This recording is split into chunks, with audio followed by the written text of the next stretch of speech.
আজ আমি এই পর্বে আপনাদের সাথে আলোচনা করব পয়লা বৈশাখ অর্থাৎ বাংলা নববর্ষ, যা বাঙালি হিন্দু সমাজের আনন্দ, শ্রদ্ধা এবং জ্যোতিষভিত্তিক আধ্যাত্মিকতার একটা বড় গুরুত্ব রয়েছে।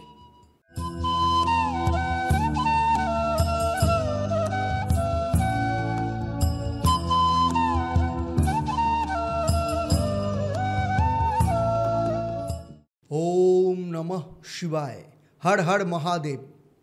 নমস্কার, আমি অ্যাস্ট্রো পণ্ডিত দেবদত্ত, অ্যাস্ট্রোনমা আচার্য দেবদত্ত ফেসবুক পেজ এবং ইউটিউব চ্যানেলে আপনাদের সবাইকে স্বাগত জানাই।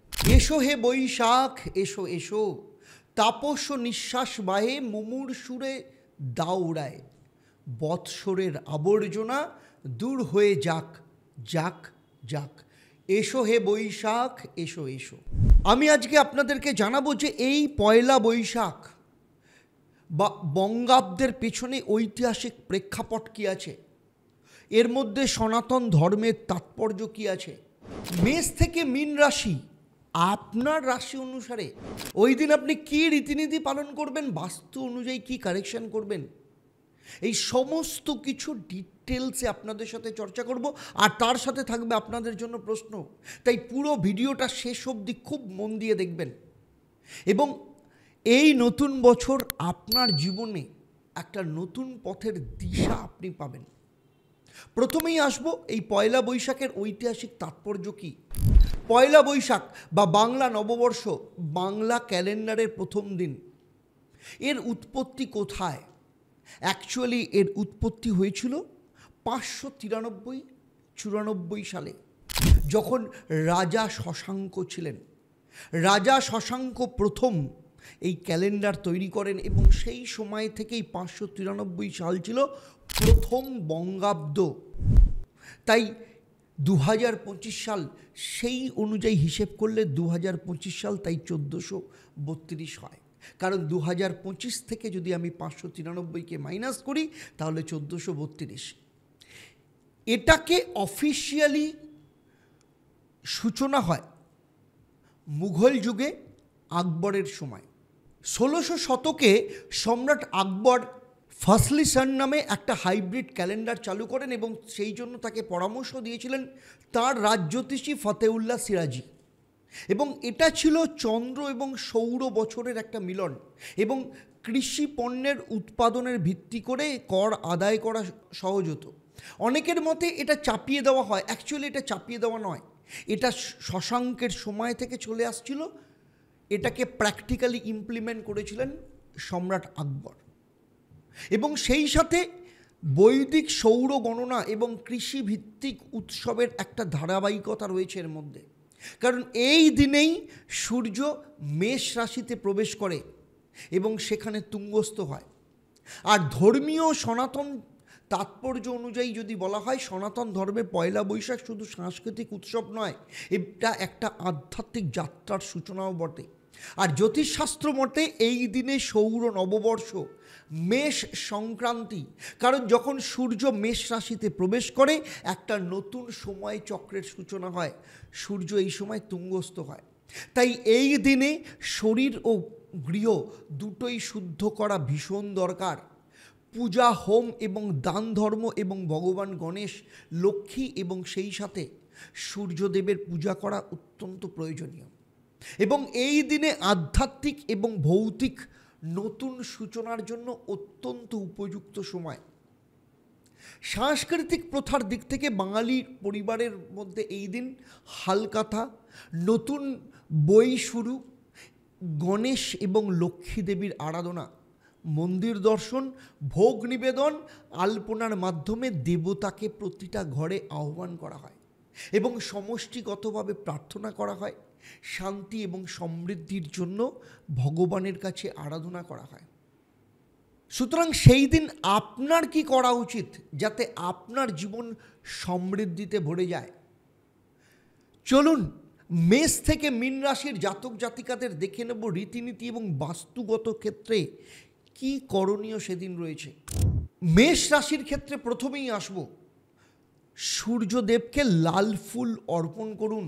তামার পাত্রে গঙ্গার জল নিয়ে তার মধ্যে লাল ফুল নিয়ে সূর্যদেবকে অর্পণ করুন এবং আপনার বাড়ির, আপনার ব্যবসা ক্ষেত্র, আপনার বাস্তুর পূর্ব দিকে লাল কাপড় এবং তামার পাত্র রাখুন। বৃষ রাশির জাতক জাতিকাদের ক্ষেত্রে পদ্ম ফুল দিয়ে মা লক্ষ্মীর আরাধনা করুন এবং আপনার বাড়ির দক্ষিণ পূর্ব কোণে সেদিন ঘিয়ের প্রদীপ জ্বালান। আর মিথুন রাশি জ্ঞানের রাশি, সরস্বতী দেবীর বন্দনা এবং সবুজ বস্ত্র ধারণ করা ভীষণ দরকার। আর আপনার বাড়ির সেদিন উত্তর দিকে, আপনার বাস্তুর উত্তর দিকে সবুজ গাছ, নতুন গাছ লাগান। সেটা আপনার ইনডোর প্ল্যান্ট হতে পারে, আউটডোর প্ল্যান্ট হতে পারে, কিন্তু উত্তর দিক হতে হবে। এবারে আসবো কর্কট রাশির ক্ষেত্রে। কর্কট রাশির জাতক জাতিকাদের ক্ষেত্রে শিবলিঙ্গে দুধ অর্পণ করুন এবং ওম নমঃ শিবায় এই মন্ত্রটা 28 বার পাঠ করবেন এবং আপনার বাড়ির উত্তর পশ্চিম কোণে আপনার সাধ্যমতো রূপোর কোনো সামগ্রী রাখবেন। সিংহ রাশির ক্ষেত্রে সূর্যদেবকে জল অর্পণ করবেন, তামার পাত্রে গঙ্গার জল নিয়ে গায়ত্রী মন্ত্র পাঠ করবেন 28 বার। সেই দিন আপনার বাড়ির বা আপনার বাস্তুর পূর্ব দিকে পেতলের কোনো বস্তু, অথবা সব থেকে ভালো হয় পেতলের তৈরি সিংহের প্রতীক রাখুন বা সিংহের একটা মূর্তি রাখুন, প্রতিষ্ঠা করুন সেদিন। আর কন্যা রাশির ক্ষেত্রে দুস্থদের ওষুধ দান করুন এবং আপনার বাড়ি পরিষ্কার রাখুন। আর আপনার বাস্তুর এবং আপনার বাড়ির রান্নাঘর বা কিচেন সেদিন অত্যন্ত পরিষ্কার পরিচ্ছন্ন করবেন, সাজাবেন, গোছাবেন এবং সেই দিন আপনার যে শস্য রাখার পাত্রে সবুজ ডাল সেই দিন নিয়ে এসে রাখবেন। তুলা রাশির ক্ষেত্রে তুলসী গাছে ধূপ জ্বালান এবং আপনার বাড়ির পশ্চিম দিকে সুগন্ধি তেল বা ডিফিউজার ব্যবহার করুন, সেদিন অত্যন্ত ভালো ফল পাবেন। আর বৃশ্চিক রাশির জাতক জাতিকাদের ক্ষেত্রে শনিদেবের মন্দিরে গিয়ে সেদিন তেল অর্পণ করুন অথবা ভৈরব সাধনা করুন, অত্যন্ত ভালো ফল পাবেন এবং আপনার বাড়ির দক্ষিণ পশ্চিম কোণে তেলের প্রদীপ জ্বালান সেদিন। ধনু রাশির ক্ষেত্রে বিষ্ণু সহস্রনাম পাঠ করা আপনার অত্যন্ত দরকার এবং আপনার বাস্তুর ক্ষেত্রে কেশর মেশানো জল উত্তর পূর্ব কোণে তামার পাত্রে সেদিন রেখে দিন। আর মকর রাশির ক্ষেত্রে কালো কাপড় এবং উড়দ ডাল বা তুর ডাল আপনি শনি মন্দিরে গিয়ে দান করুন এবং আপনার বাড়ির প্রবেশদ্বার, মুখ্য দরজা যেন পরিষ্কার এবং গঙ্গার জল ছিটিয়ে সেটা যেন পবিত্র থাকে। আর কুম্ভ রাশির ক্ষেত্রে বলবো অশ্বত্থ গাছের জল দিন এবং শিবের ধ্যান করুন এবং ভগবান শিবের পুজো করুন, পারলে শিব মন্দিরে যান এবং সেই সাথে আপনার বাড়ির পশ্চিম দিকে নীল রঙের কোনো বস্তু রাখতে পারেন, কোনো নীল রঙের রত্ন রাখতে পারেন আপনার সাধ্য অনুযায়ী।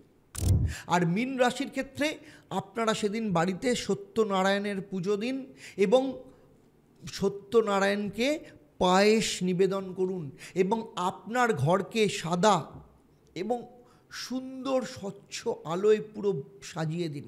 শেষে বলবো পয়লা বৈশাখ শুধুমাত্র বর্ষপঞ্জির সূচনা নয়, এক আধ্যাত্মিক রিসেট বোতামও বটে, যা আপনার আত্মিক এবং জাগতিক দুই পথকে নতুন করে গড়ে তুলতে সাহায্য করে। তাই এই উৎসব কিন্তু কোনোভাবে ইম্পোস্ট করা বা চাপিয়ে দেওয়া নয়, বরং বৈদিক মতে সৌরচক্র এবং প্রাকৃতিক ঋতু পরিবর্তন আর সনাতন আচার আচরণের একটা মিলিত রূপ। এটা আপনার শরীর, মন এবং বস্তু জগৎকে সমন্বিত করে জীবনকে নতুন পথের দিকে নিয়ে যায়। আশা করি আমার এই পর্ব আপনাকে নববর্ষের গভীর উপলব্ধিতে সাহায্য করবে এবং আপনাকে সঠিকভাবে আপনার জীবনকে পরিচালনা করতে সাহায্য করবে এবং শুধু তাই নয়, নবগ্রহকে আপনার জীবনের জন্য কন্ট্রোল করতে সাহায্য করবে। শেষে আমি আপনাকে এবং আপনার পরিবারের সবাইকে জানাই শুভ নববর্ষ, পয়লা বৈশাখের আন্তরিক শুভেচ্ছা। আপনারা সবাই ভালো থাকুন, আনন্দে থাকুন, সুখে থাকুন। আর যদি আপনি প্রথমবার আমার চ্যানেলে এসে থাকেন তাহলে আমার চ্যানেলটাকে সাবস্ক্রাইব করার সাথে সাথে নোটিফিকেশান বেল আইকনটাকে প্রেস করবেন। আর যদি ফেসবুক পেজে দেখেন অবশ্যই পেজটাকে লাইক এবং ফলো করতে ভুলবেন না। এবারে আসবো আমি এই পর্বের প্রশ্ন। আমি এই পর্বে উল্লেখ করেছি যে কন্যা রাশির জাতক জাতিকাদের জন্য বাস্তু মতে কী রীতিনীতি পালন করা উচিত। আপনারা যারা সঠিক উত্তর দেবেন আপনাদের মধ্য থেকে সঠিক উত্তরদাতাকে বেছে নিয়ে আপনার কিংবা আপনার পরিবারের কোনো একজন সদস্যের জন্মছক ও তার সমস্যা নিয়ে আমি পরামর্শ দেব। আর আমার এই পরিষেবা আপনাদের জন্য সম্পূর্ণ বিনামূল্যে থাকবে। তবে আপনাকে অবশ্যই লাকি ড্রয়ের বিজেতা হতে হবে। আর আপনি যদি লাকি ড্রয়ের বিজেতা হন তাহলে সরাসরি আমার যে লাইভ প্রোগ্রাম প্রতি মঙ্গলবার, শনিবার সন্ধ্যে 6:30 এবং বৃহস্পতিবার দুপুর 12টা থেকে, সেখানে সরাসরি আপনি আমার সাথে কথা বলার সুযোগ পাবেন। তাহলে আজকের মতো বিদায় নিচ্ছি। আবার দেখা হবে আপনাদের সাথে পরবর্তী পর্বে এই রকমই আপনাদের জীবনের নতুন কোনো সমস্যার সমাধান নিয়ে। আপনারা আপনাদের পরিবারের সাথে ভালো থাকুন, সুখে থাকুন, শান্তিতে থাকুন, সুস্থ থাকুন এবং নতুন বছর অত্যন্ত ভালো করে কাটান। নমস্কার। ওম নমঃ শিবায়। হর হর মহাদেব।